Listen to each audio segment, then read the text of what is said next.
Hello, everyone. Tom Fox back with John Aceti. We are to the point where John has retired, and we're going to move to probably either second or third career. We got several more to go, but why don't you tell us, how did you get to Kerrville, John? Tom, very interesting question because my wife tells one story and I tell another story. So I'm going to be as honest as I can and tell my wife's story. Actually, when I started in Niagara Falls, New York to teach, and then I moved to the State University College of New York in Geneseo, where I was there for 6 years as a teacher, helping teacher, as well as an assistant principal at the lab school, campus school for 4 years. And then moved on to a principalship in Olean, New York for 20 years. And then decided to retire to some warmer area to Kerrville, Texas, and that's where I began my writing career. But I believe one of the things we wanted to mention is that Rotary International was an extremely important aspect of this move for me. Not my wife, but for me. When I was at the State University of New York at Geneseo is when a neighbor of mine who was a businessman invited me to join the local Rotary Club. He felt that I would be a good Rotarian. He seemed that I was a very dedicated educator and very conscientious and very devoted to the field of education. I don't know where he got that from. He must have been talking to someone else. But anyway, I did join. And that was the beginning of a very fascinating aspect of my career, which really brought me to Texas. We happened to have a fundraising program. We had a spaghetti and meatball dinner for the community to raise money for an agency in town. And my job as part of the role of Rotarians doing different kinds of activities and jobs, I was to be responsible for washing the pots and pans as they kept coming into the kitchen in dishes. And there was another gentleman who was also assigned to do that. And we didn't know each other at all. And what was ironic about this is that I told him my name was John. He said his name was Bob. We always went by first name. We didn't go by ranks in Rotary. You're not called a doctor or a professor. You're either Tom or John. And I liked that part. We began talking about our career fields, and lo and behold, and remember now, I'm an assistant principal at a lab school. And Bob was the president of the college. And I'm saying to myself, I don't believe this. What's happening? How can I be in this position? And he was so humble and so nice. And I never forgot it. And it inspired me, really inspired me, not only as an educator, but he as a Rotarian of wanting to give back to the community or to the world. That struck me really hard. And I never forgot that. And so when we moved to Olean, New York, I automatically joined the Rotary Club and became extremely active in Rotary, from local to district to international projects. I became more internationally oriented, primarily because I got involved in international concerns. The Rotary Club, the district anyway, selected me to serve as a team leader of 5 young people, both men and women, between the ages of 25 and 40, to go to Argentina for 4 weeks, all expenses paid. I'm familiar with that program. There you go. And I was shocked to be selected. But I've been doing a lot of traveling, too, prior to that. I think that's what they saw, and they also saw me as an educator, too. My job was to train these folks before we went there and while we were there. And that was an experience of a lifetime which changed my whole life perspective of working with people. And from there, when we moved to Texas, I wanted to move to Texas, and my wife did too because of the warmer weather. But we wanted to do something different. We wanted to volunteer. And that's what we did. We volunteered. We came to Texas to... Now, I work with a program called Partners in Education, and my wife worked with a program called Literacy. So we both really worked hard, and we enjoyed what we did. But my concern was Rotary. I just loved Rotary, and did all kinds of projects on the local level and district level. I was on a district committee, selecting people to serve as team leaders. And then, again, went to Argentina. I went to Antarctica. And as we landed on the Zodiac, from the ship to the Zodiac to the land, here was this tower of big stones there welcoming people. And there was a huge sign there. It said, "Welcome, Rotary Club of Antarctica." And I said to myself, I don't believe it. This is awesome. And there's a gentleman there who was living there, found out he was the president of the Rotary Club. And I said, "Hey, I'm a Rotarian." He says, "I want to talk to you. As soon as you land, stand right here next to me." I said, "Okay." So I'm trying to figure, okay, what's going on? So he welcomed me and was glad to see me, vice versa. Nice to have you come. He says, "I'd like you to show you something." I said, "Yeah, sure." So we walked up through the little village they had there, and that was quite fascinating. And there were a couple of big buildings. We walked in one building, which was like a tourist business.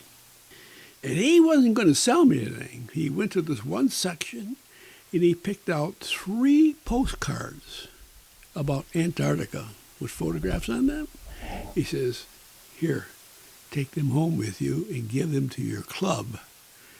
And this is your makeup meeting to prove that you've been there." I could not believe it. It was fabulous.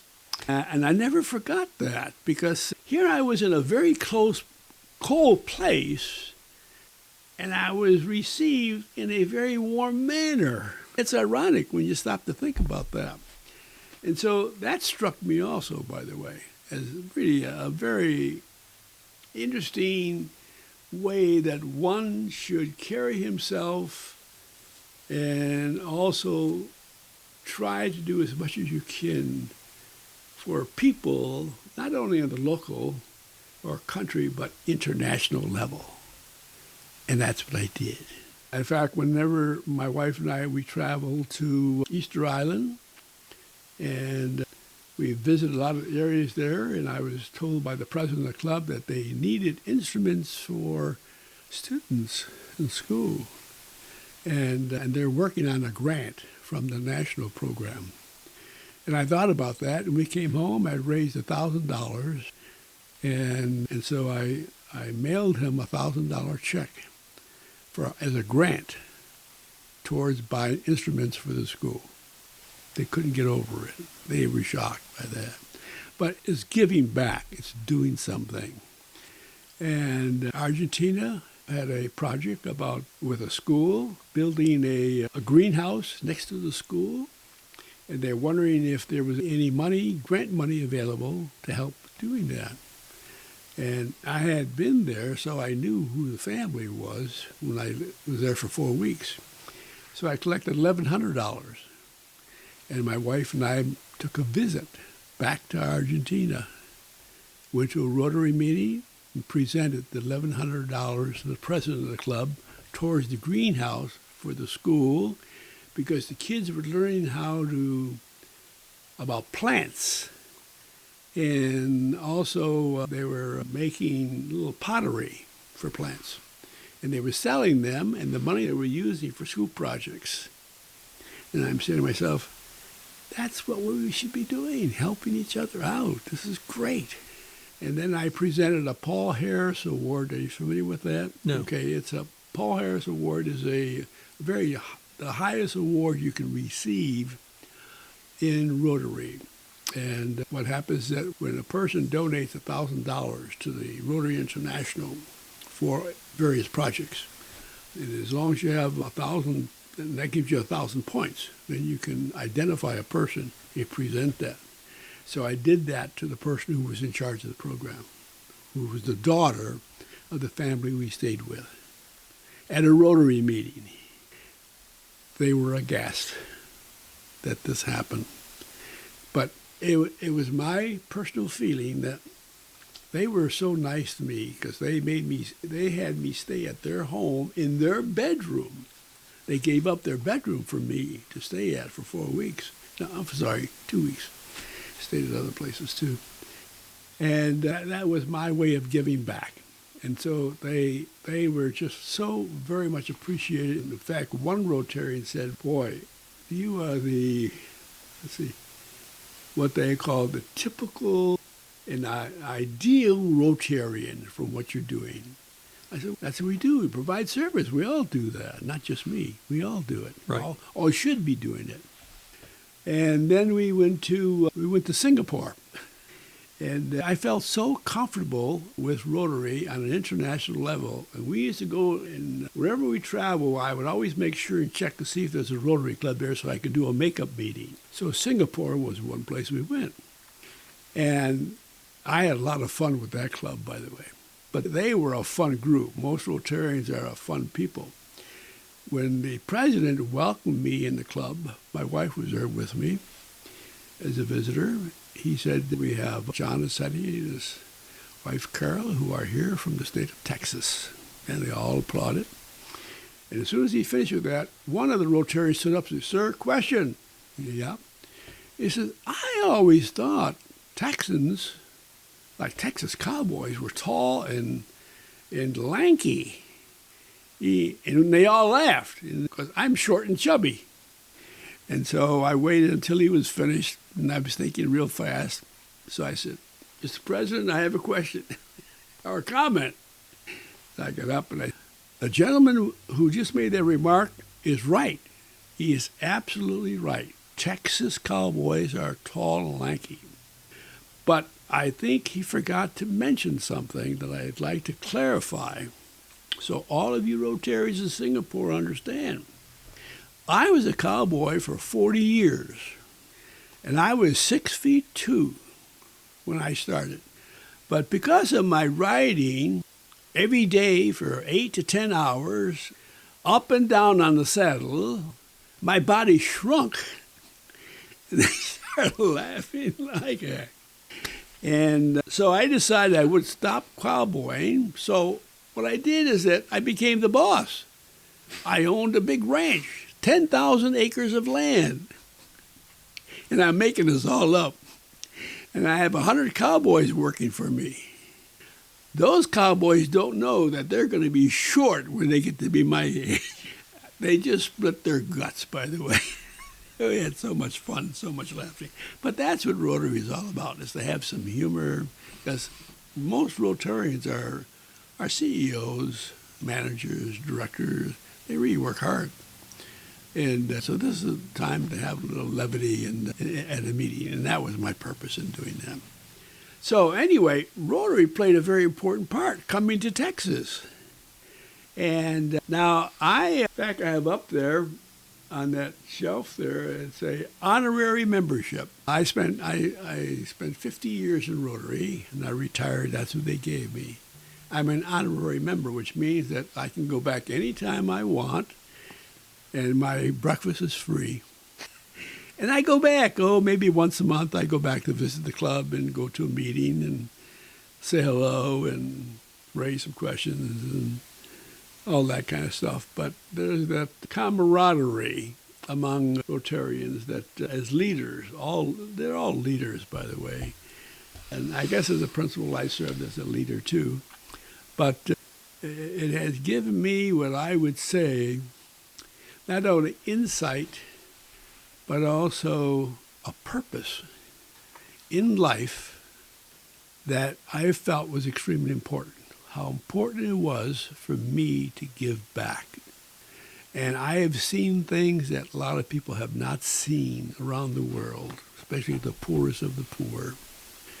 And I'm not sure if I've told you this story or not, but part of our program for my wife and I, we've traveled to countries in Central America and Bolivia, and we usually have spent a week there visiting. It's a program where you get a chance to support a child or an adult, an aged adult. And in Brazil, when we were in, Bolivia, we were in the country of Bolivia, and we met a little boy. Well, we were going to have a little boy we were going to sponsor from the time he's in school until whether he wants to go on to college, and when after college, then we stop. But when we arrived in Bolivia, I was talking to an interpreter from Brazil, and we got chatty, and all of a sudden I felt someone pull my left hand down, and I looked down, and I wasn't sure what it was. It was a little girl, maybe 2, 3 years old, pulling my arm down and asked me a question in Spanish, which I didn't understand. So I asked the interpreter, would you ask her what she's asking? Yeah, okay. So she asked a little girl, and then she looked at me, and she says, you really want to hear what she has to say? I said, yeah, of course, why not? Okay, the little girl's asking, are you my father? I can tell you, Tom, seriously, I almost cried. Almost. I came very close to it. Although that night I cried. That in this day and age, I never expected to hear something like that. And I didn't know whether to pick her up and hug her or chase her away when that happened. And I told her to tell her that, no, I'm not. And I never forgot that experience. And it really helped me to understand those people out there who are all over the world, not just locally, but all over the world, who are struggling every day to survive. And I have no hesitation to help. I took it very seriously. We still donate money to help kids. But that's who I am. That's what I have become. As a result of Rotary and coming to Kerrville, I've become more and more involved in Rotary. So what are some of the projects you did here in Kerrville? I have them listed on my papers, work here. One program was the mini grant program, where we, as an educator, I noticed that teachers have very limited time to do anything extra, but there are those teachers out there who are not only capable, but very interested in doing something extra. So I designed the program where we provided, only in my school to begin with small amounts of money to do things, such as $50 to learn about, like buying a book, about helping kids give speeches so that kids can give talks to other schools and other kids, or when they grow up or in high school, give talks, starting at an early age. Well, we did that for about 3 years, and then the kids loved it so much that, can't we do this through all the schools? Yeah, sure, I can open it up, because I was waiting for that to happen. So we opened up to elementary, middle school, and high school. And so teachers, I think it probably ended up being about maybe 7 or 8 that would apply. One high school teacher applied for a grant, I think it was $150, to build a weather station on top of the high school. Great. But they had an application they had to fill out, a complicated one. And then they had to give a report after it, either submit a report or give a report. Sometimes I would invite those people to give a report to Rotary Club. And the Rotarians loved it. They couldn't believe these kids were small kids. Like one child who's a 5th grade child was learning how to interview people. And so he stood up there. He had a little box to stand on for the microphone. And he started out with a joke. And he says, it's my understanding in giving speeches that you start off with a joke, telling people so they can get them to laugh. And they all laughed, by the way. And then he went into all the things that he was doing in life and so on. And it turned out just beautiful. I was amazed, by the way, of what people did with this extra money and extra time and extra desire. But the biggest project of all, as a result of all this, was one teacher, an art teacher at the high school, wanted to submit a project on learning more about Oriental art.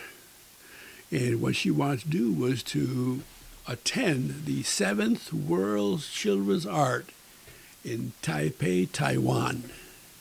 And the Rotary Club accepted it, but to go to Taiwan. So a grant was written for $2,000 to send her there, and it was accepted by Rotary International. And I think we came up with another grant for $1,000 for any expenses she may have. And she was there for 4 weeks. Her husband went with her for the first 2 weeks, paid his own way, and she said, can you find anyone else to come to spend the last 2 weeks? I couldn't find anybody. So guess what I did? I sent my wife. She went. Loved it. And she came back with, I can't tell you how many boxes of artwork. Because some of her students had applied with the artwork that they had, plus Chinese students.